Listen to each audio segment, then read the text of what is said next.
ભરૂચ નગરપાલિકાની એક ગંભીર બેદરકારી સામે આવી છે, જેમાં શ્રમિકો જીવના જોખમે કામ કરવા માટે મજબૂર બન્યા છે।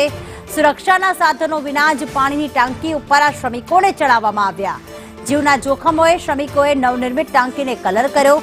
શ્રમિકો જીવના જોખમે કામ કરતા કેમેરામાં કેદ થયા છે। ભરૂચ નગરપાલિકા કે જેના અંતર્ગત ડુંગરી વિસ્તાર પાસે પાણીના ટાંકીના નિર્માણ કાર્યમાં કામદારોના જીવ જોખમમાં મુકાયા હતા। કોઈપણ સુરક્ષાના સાધનો આ શ્રમિકો પાસે નથી। આપ જોઈ રહ્યા છો અને શ્રમિકો આ પાણીની ટાંકી ઉપર ચડીને અને કલર કામ કરી રહ્યા છે। ના કોઈ સેફટી બેલ્ટ બાંધવામાં આવ્યો છે કે ના કોઈ અન્ય સુરક્ષાનું સાધન તેમની પાસે છે। જીવને જોખમમાં મૂકવામાં આવ્યા અને એ પણ માત્ર પાણીની ટાંકીને કલર કરવા માટે। આ ટાંકીને કલર કરતા જે કામદારો છે તે કેમેરામાં કેદ થયા છે।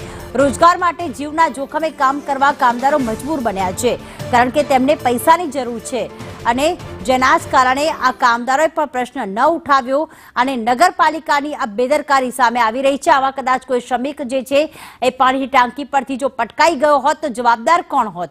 આપ જોઈ રહ્યા છો કે એક હાથથી તેઓ કલર કામ કરી રહ્યા છે, બીજો હાથ તેમણે ટાંકી પર પકડ્યો છે તેને તેઓ આ રીતે ટાંકી પર કલર કામ કરતા કરતા જે છે એ પોતાના જીવને જોખમમાં મૂકી રહ્યા છે। એક નહીં, આ બે કામદાર છે અને જેઓ કોઈ પણ સુરક્ષાના સાધનો વિના ટાંકીના નિર્માણ કાર્યમાં જોડાયા, કારણ કે તેમને રોજગારીની જરૂર હતી, તેમને પૈસાની જરૂર હતી। પણ અહીંયા નગરપાલિકા એ જવાબદારી ભૂલી ગઈ કે કોઈ પણ શ્રમિક કે કામદારને તે કામ આપે છે તો તેની સુરક્ષાની જવાબદારી એ નગરપાલિકાની હોય છે। ભરૂચ નગરપાલિકા દ્વારા આ બેદરકારી કરવામાં આવી છે, જેમાં પાણીની ટાંકી આપ જોઈ રહ્યા છો કેટલી ઊંચી છે। નિર્માણ કાર્ય કરવામાં અને કલર કામ કરવામાં આ ગંભીર બેદરકારી કહી શકાય।